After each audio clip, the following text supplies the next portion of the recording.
Selamlar herkese. 3. vloga hoş geldiniz. Kar oynamaya indik. Hava buz gibi.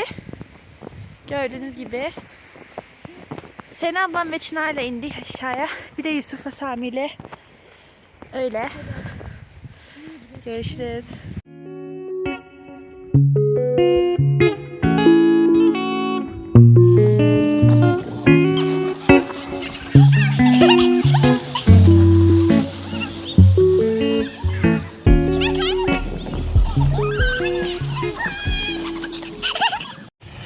I just wanted to step in and say something. There's a little hill over there that I literally jump over and it's hilarious.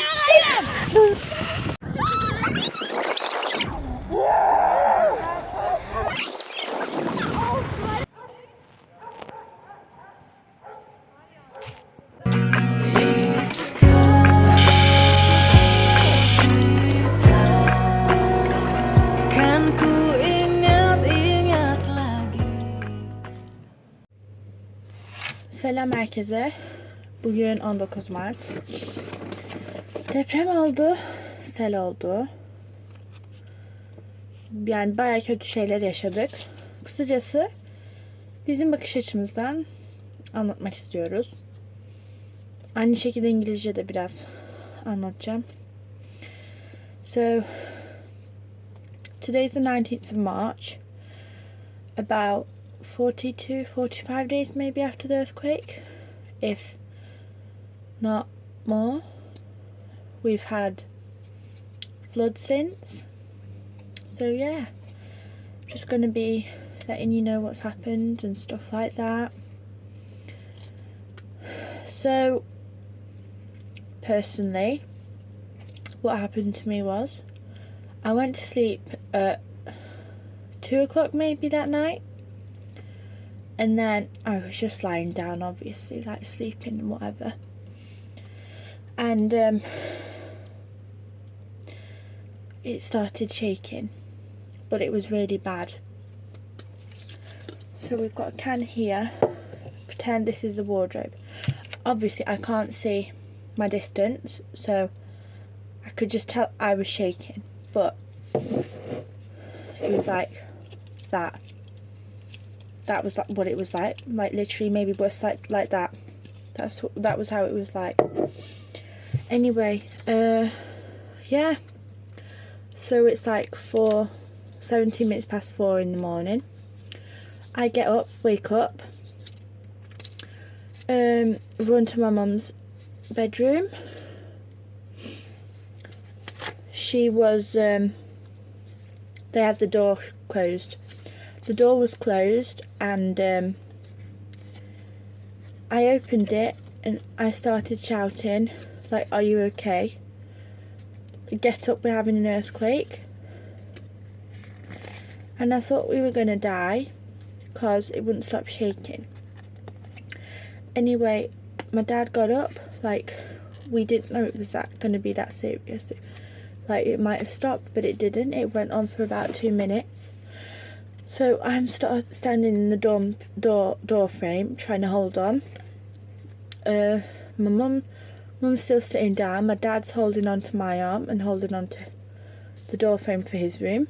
I'm trying to wake the kids up, and then I'm praying in Arabic, Fatiha suresi and the Ihlas suresi. And I'm praying, and then it just would not stop shaking. It got worse.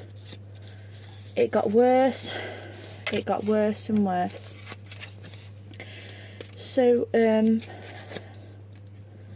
yeah, the kids, they just got up and they were so shocked. They did not know what was happening. And I just stopped praying.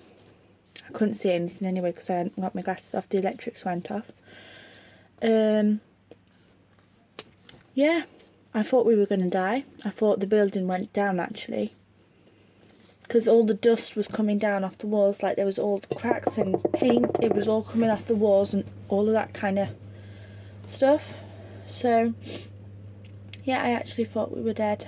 Well, not dead, but I thought the building collapsed. Anyway, my mum told me to go to my grand's house. So I ran to the door, and it was a bit shaky then, because it shook that much. It unhinged the building, like underneath the building. Sorry, my English is a bit bad, but I guess you'll understand. So it shook that much. It unhinged like the under thing. Let's call it a plate. It unhinged the plate thing underneath the building. So after the earthquake stopped, it was still wobbling. And we went, like, say this is the clock, we went to, let's say 2 o'clock, and then back to 10, like that. So this is the clock, yeah, 12 o'clock. So we're 12 o'clock, and we went down like that. That was how it was. Yeah, so anyway, I ran to the door, unlocked it, and like the neighbours, everyone was running.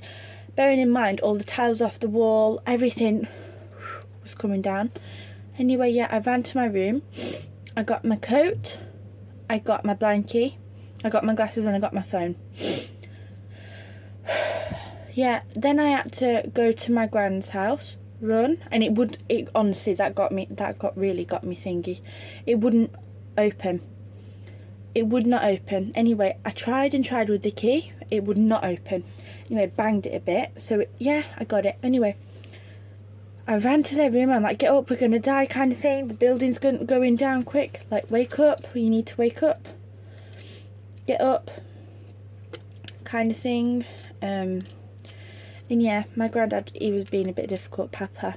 He was being difficult because he did not want to get up. He didn't realise how serious the situation was, obviously. Anyway, so I get everyone, and then I go upstairs. I go upstairs to my Nina's house, and then I can't remember what I really did there, but she would not get out of the house. She said she wanted to pray, and I was getting more angry, so I started like literally screaming. I'm like, you can do your praying outside and whatever. And the snow was all the way up to our knees, by the way. Depends how tall you are, to be honest, but it came up to my knees, or was it my ankles? I can't really remember, but yeah, it was freezing. I don't think it would have been that bad if the weather, well, obviously it's a bad, like, horrid situation to be in, but I don't think the circumstances would have been that bad if it wasn't snowing that day.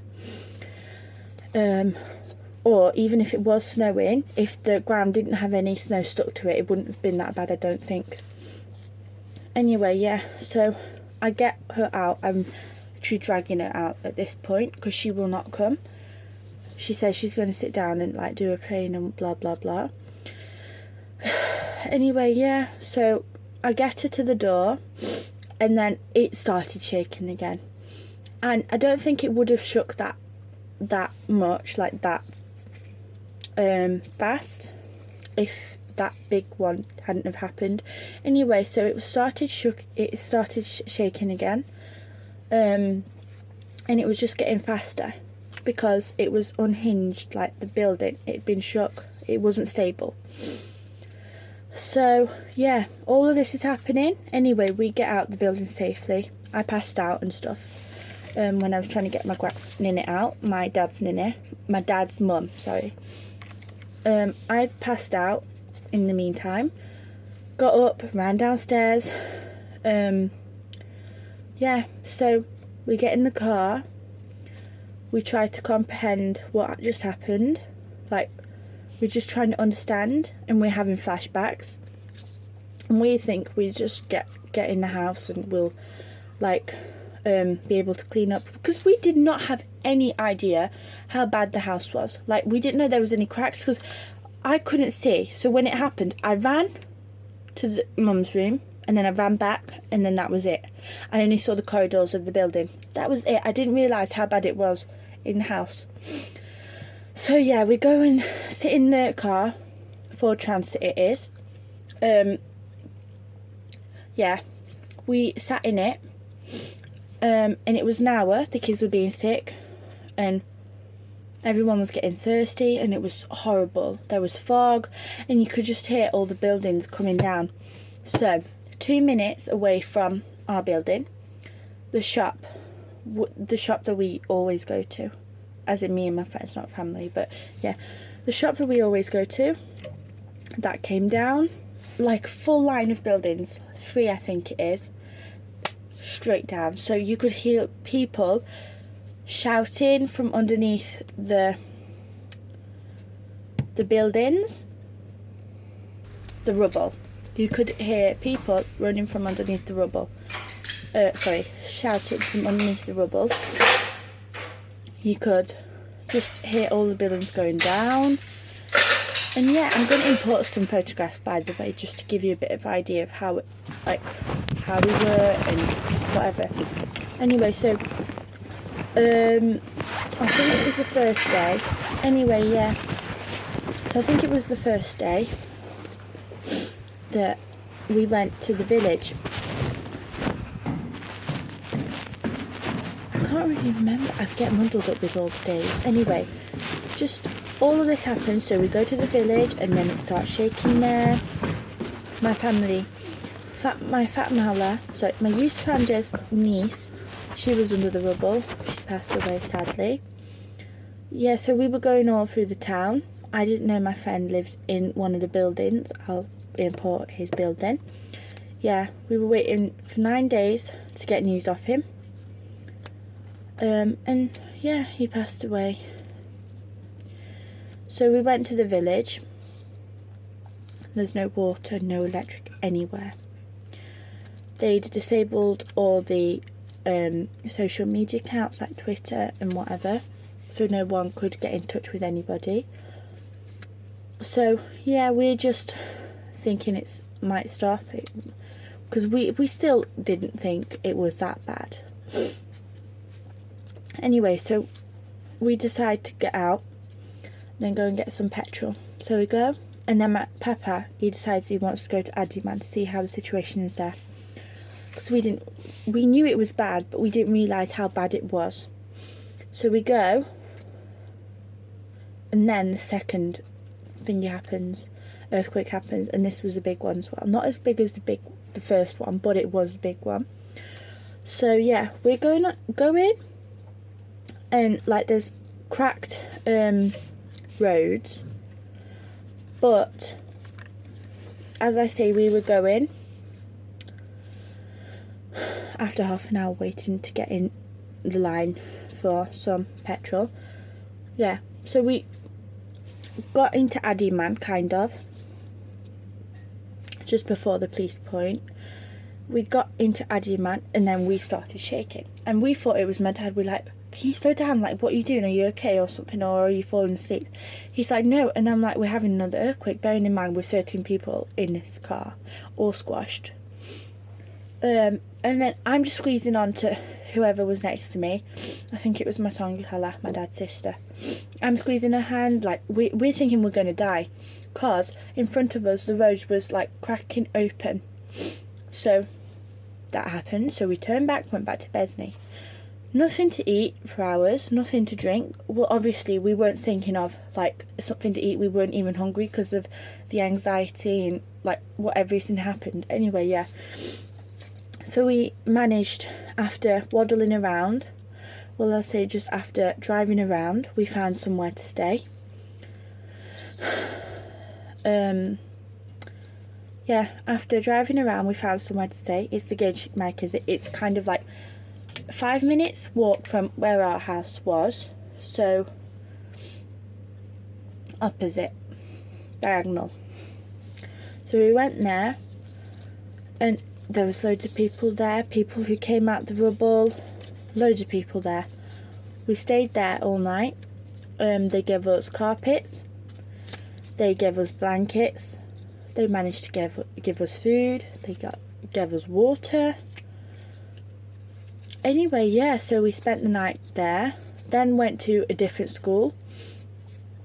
This is the Fen City, so it's about 20 minutes walk from where we were, just a 5 minutes with the car. So we went there, we sat there for hours, and it was definitely not practical to stay there, because all the people, like like, obviously you're lucky that you've got a place to sit in, but with COVID and whatever, it was like, I don't know how to describe it, but yeah, it was packed. So we decided to make a move. Where did we go after that?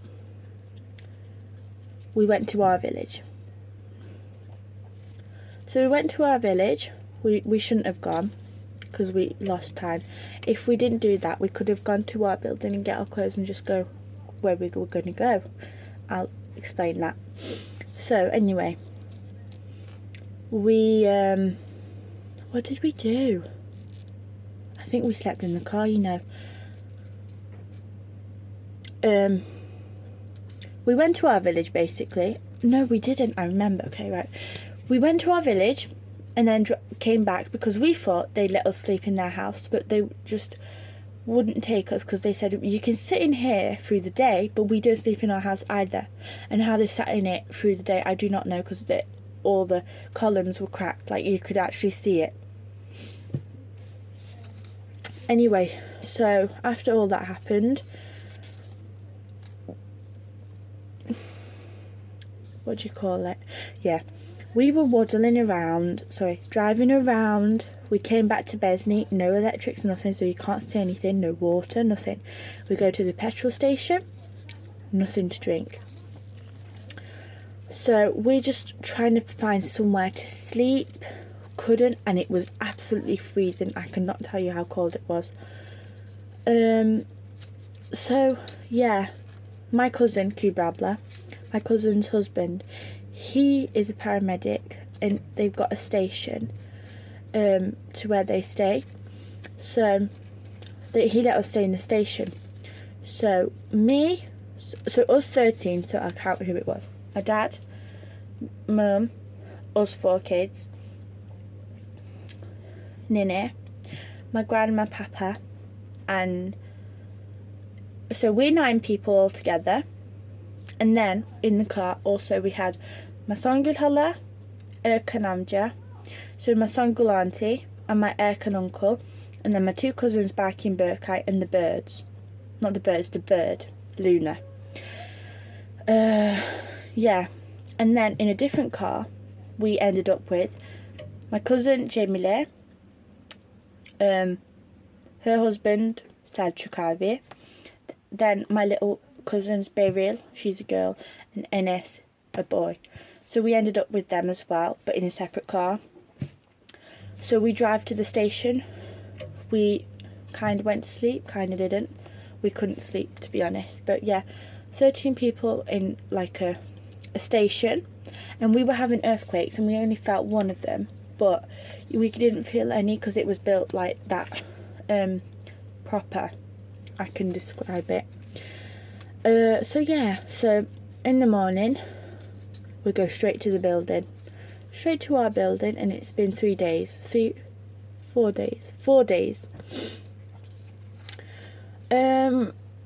So we go up to the building, get all our clothes. Well, not all our clothes, just some clothes that we could grab because we were still too scared. Like, you know what you want, but when you're actually up back in it and you feel like it's shaking, because psychologically,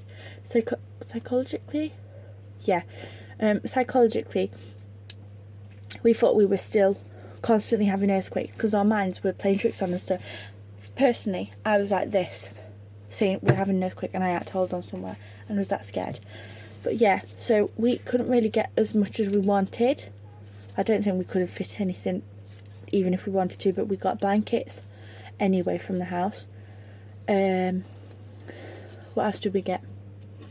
I think we got toothbrushes, and just some clothes that we could throw on because we'd been in the same clothes for about 5 days when we ended up where we were going. So yeah, anyway, so we're on the way to Antalya today. So we're on the way to Antalya. Sorry, that was my mum. We're on the way to Antalya. So what happens was the car gets too crowded, so we decide to leave the bird because there was no room. It wasn't really my choice, but it was a sensible thing. And the place that we dropped them off had more birds, her type. What are they called? Not canaries. Just a bird. Okay, she had the same type of her type in the cafe. They had turkeys, peacocks, chickens, rabbits, hares. Anyway, yeah, so we got to eat stuff, we got something to drink. We hadn't ate for about 4 days, so yeah, that was a good meal. It was so tasty. Anyway, yeah, so we move on.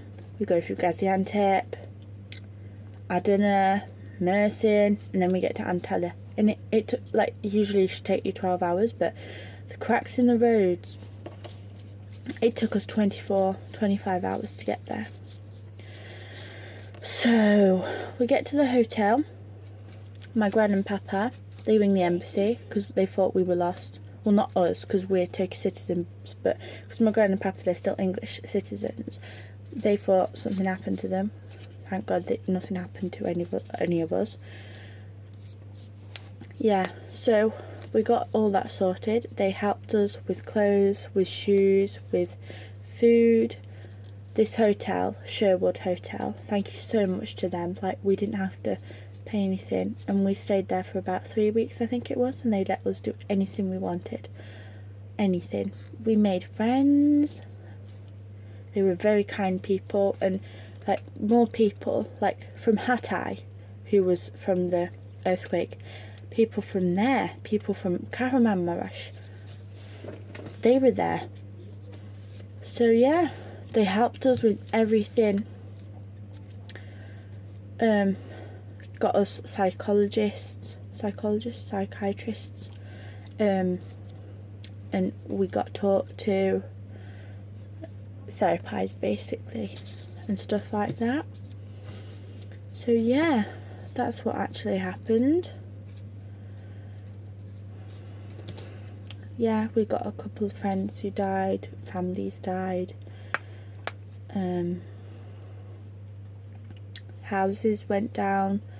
Our shop is not stable at all. My Songül Hala's house, it's a wreck. And yeah, on the 1st of March we came to England, so I'm in the caravan at the minute. And yeah, like at the minute they're having floods in Turkey, and honestly that's another situation to talk about in a different video, but the people, like all the lies that have been going around, and like they're still pulling people out the rubble, dead obviously, like I wish they were alive, but yeah, they're still pulling people out the rubble, honest to God. And they say they checked it 3 times and they hadn't apparently. So yeah, maybe that person could have been alive. I don't know. I don't want to ramble on to make it a long video, but like obviously I want to make sure our story's out there and all the stuff that we've been through. I want people to know. So like obviously we've got clothes at the minute and we can drink, and we've got food and everything provided for us here. Thank God. But our family in Turkey, all of the taps are giving mud, viruses, bacteria. I know people, yeah, like thank God we've got all of this, but people in Turkey, they have got nowhere to go. No one's helping them. They've got nowhere to go. No food, no water, nothing. No houses, no clothes, nothing. No hygiene products. That's what makes me mad, because they didn't put Adiman on the risk list. So like Hatay, Maraş, Malatya, they were on the list of like this earthquake, and we weren't even put on the list. That's why we didn't get help. If we got help straight away, other than the local people like trying to get everyone out, More people could have been saved. More people could have been saved. But what's happened, everything happens for a reason. We just have to thank God that we're all safe and nothing bad will ever happen again. And hopefully people have learnt their lesson and we'll start building proper buildings. Start doing them properly instead of sand from the beach or newspaper paper. Anyway, I hope you like it. Thank you for supporting us, and just want to let you guys know that we're all okay. And yeah, that's all. Arkadaşlar, İngilizce konuştum çünkü zaten hani hepimiz yaşadık bu durumu. Başımızdan geçen her şeyi biliyoruz. O yüzden daha çok hani İngilizce anlatmak istedim. Bu kadardı. Kısacası hani başımdan sonuna kadar başımıza geçenleri anlattım. Yani bilmiyorum. İnşallah düzelir. Diyebileceğim şeyler bu kadar şu anda. Rabbim hepimizin yardımcısı olsun. Allah'a emanet olun. Herkes Allah'a emanet olsun. Hepinizi seviyorum. Hoşçakalın. Damn.